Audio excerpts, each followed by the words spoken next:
아니라 이 방식 하나 바꿨는데 매출이 20배가 올랐어요. 정말 이거는 1급 비밀입니다. 손님 망한 거 아니에요 그러면?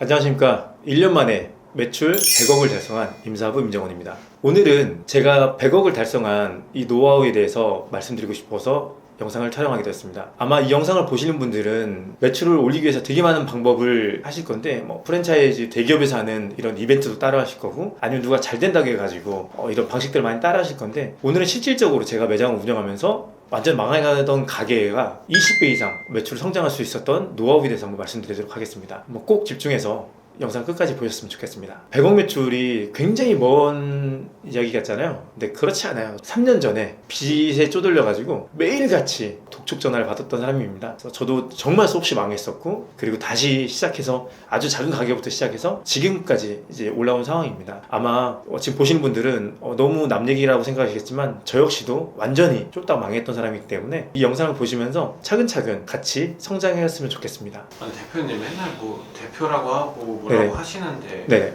솔직히 전 대표님 좀 사기꾼 같은 느낌이 있거든요. 좀 혹시 그거에 네. 대한 뭐 증거 사례나 뭐 그런 것 좀 말씀해 주실 수 있을까요? 네네. 오늘은 제가 직접 매장을 운영하면서 있었던 일을 한번 말씀드릴게요. 정말 거짓말이 아니라 이 방식 하나 바꿨는데 매출이 20배가 올랐어요. 제가 2014년도 7월 달에 서울역 서부역이라는 데가 있는데, 저희 썬더볼드라는 경양식당, 카페? 좀 복합적인 이제 식당을 열었었어요. 그게 제 첫 프랜차이즈 사업을 시작했던 건데, 썬더볼드가 어떤 데인지 좀 궁금할 것 같은데, 번개맞은 이제 대머리라고 해서 썬더와 볼드 대머리여가지고, 그때 이제 머리가 제가 이제 빠지기 시작하더라고요. 근데 이것을 어떻게 단점이라고 볼 수도 있잖아요. 저는 되게 스트레스 받는 건데, 반대로 한 장점으로 만들어서 내 이미지를 캐릭터화 시켜서 이걸 브랜드를 만들어 보자 라고 해서 이제 썬더볼드라는 이름을 가지고 제 첫 사업을 시작하게 되었습니다. 점심에는 진짜 엄청나게 장사 잘 됐어요. 웨이팅도 있고 예약은 아예 받지 않았어요. 한 3년 동안은 계속 그렇게 유지가 되더라고요. 근데 문제가 뭐였냐면 저녁 장사가 너무 안 됐어요. 저녁에 또 손님들이 오기도 애매한 거리였어요. 점심은 어찌됐든 간에 근처에는 회사원들이 밥을 먹으러 많이 오니까 먹는데,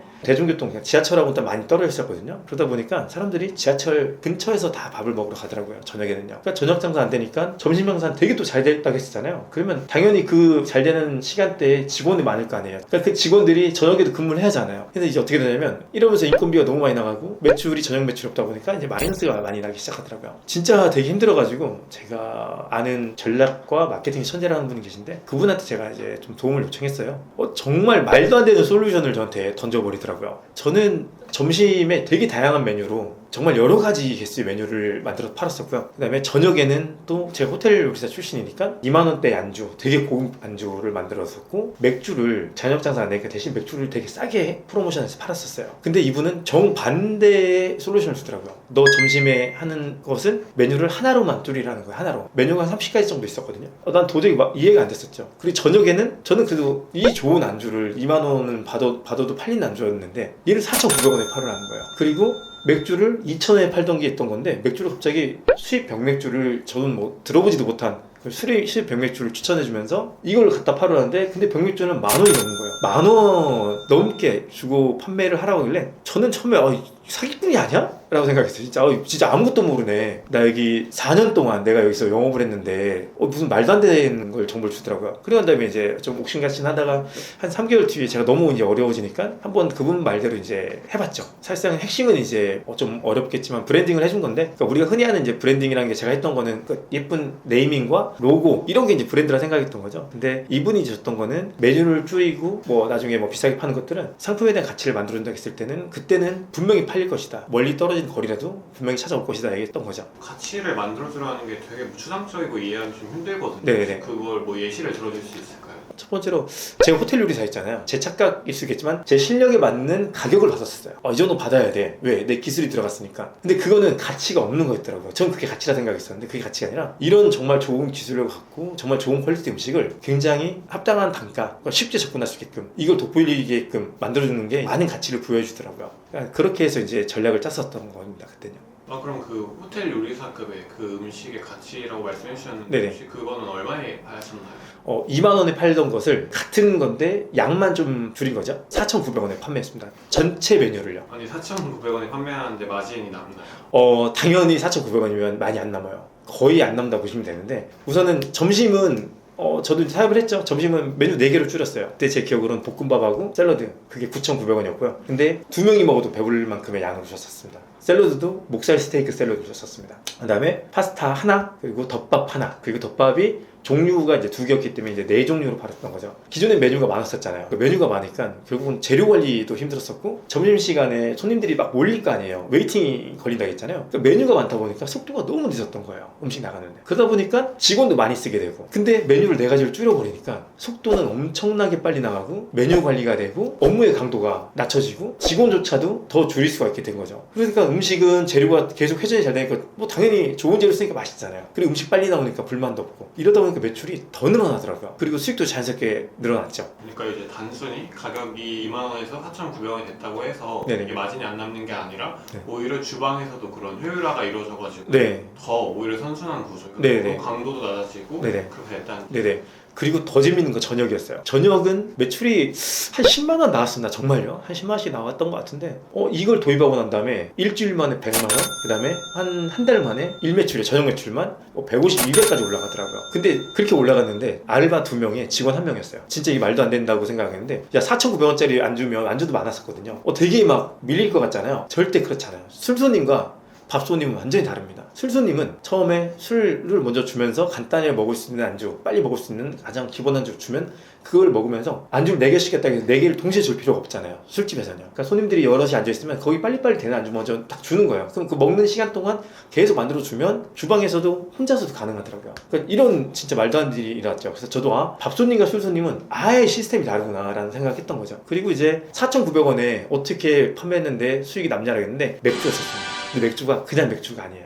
우리가 흔히 아는 카스나 테라나 이런 게 아니었고요. 그때 당시도 일반인이 전혀 쉽게 접하지 못했던 수입 맥주였어요. 세계 최초의 양조장에 만든 밀맥주, 괴테가 글을 쓰면서 마시던 맥주, 그 수도원에서 만들고 있는 맥주, 접하기 쉽지 않은 맥주들을 굉장히 좋은 스토리를 만들었던 거죠. 그게 타이틀은 뭐였냐면 죽기 전에 마셔야 할 맥주 10가지를 저희가 선정해서 줬었습니다. 그리고 먹는 방법까지 앞에서 따라주면서 이렇게 마셔야 제일 맛있다. 그리고 마시면서 어떤 향이 느껴진다라는 걸 해줘요. 그럼 대부분 다 1위부터 10위까지 있을 거잖아요. 1위를 드셔요. 그 다음에는 이제 남자와 여자, 그 다음에 술을 또 센 거 좋아하시는 분들 있잖아요. 또 이렇게 물어봐요. 저희가 취향을 물어보면 이제 저희가 이 10개 중에서 그 취향에 맞춰서 또 맥주를 제가 또 추천해 주는 거예요. 4,900원짜리 굉장히 좋은 안주와 이 굉장히 맛있는 술을 같이 잘 어울리게도 만들어주면서 또 이 술을 잘 즐길 수 있게끔 고객들한테 계속 알려드렸던 거죠. 그랬더니 고객님들이 보통 그 만 원이 넘는 맥주가 혼자서 먹으면 뭐 2병, 3병 다 기본 드시더라고요. 그러다 보니까 한 테이블에 안주를 4,900원 나중에 받지도 않았어요. 그냥 많이 드시는 분들은 그냥 안주 그냥 저희가 계속 드렸어요. 맥주만 팔아도 남으니까요. 엄청나게 남으니까요. 뭐 없잖아요. 병 가져가서 캔 따서 설명해드리면서 이게 따라줬던 건데, 고객들은 맥주 마시면서 좋은 스토리, 이 맥주에 대한 가치를 알게 되고 되게 맛있는 호텔급의 요리가 계속 그냥 거의 뭐 무한정으로 서비스 줬었죠. 그러다 보니 자연스럽게 매출이 늘어나고 이분들이 자기 지인들을 막 데려오기 시작하는 거예요. 그때 제가 이제 알았던 거죠. 아, 정말 좋은 가치를 갖고 있는 상품을 갖고 있다라면 거리가 그렇게 멀리 떨어졌어도 이렇게 오셨던 손님들이 마케터가 되는 거구나. 그분들이 직접 다 데려와서 본인들이 설명을 해줘요. 이 맥주는 어떤 맥주고, 야, 이 안주는 어떤 맥주고, 야, 먹어봐. 야, 이건 이렇게, 그 다음에 너 다음 맥주는 이렇게 먹어봐.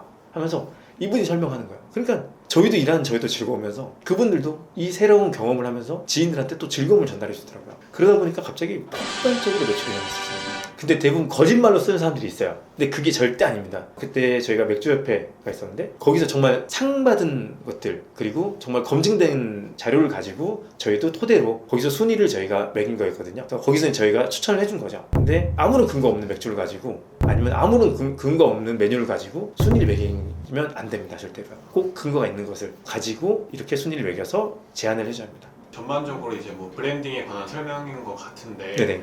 이런 게 보면은 되게 어려운 게 아니고 그냥 좋은 가치를 전달해주기만 하면, 네네. 그러면 그럴수록 손님들이 몰려서 네네. 선순환 구조가 만들어지는 시스템인 거예요. 맞아요. 지금 정확히 보신 게 맞습니다.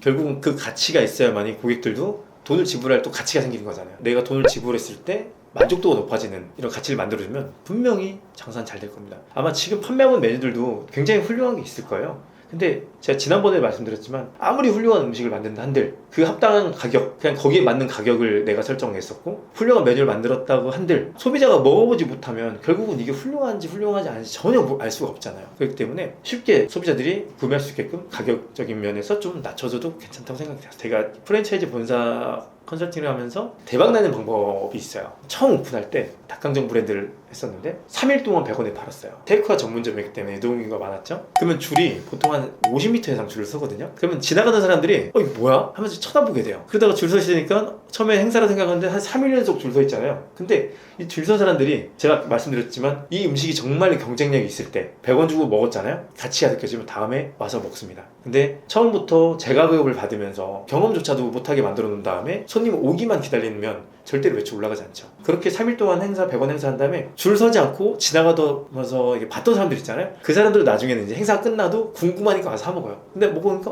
너무 맛있어요. 괜찮아요. 그럼 이러면서 계속 재구매가 이루어지는 거죠. 이것도 하나의 되게 좋은 방법 중에 하나예요.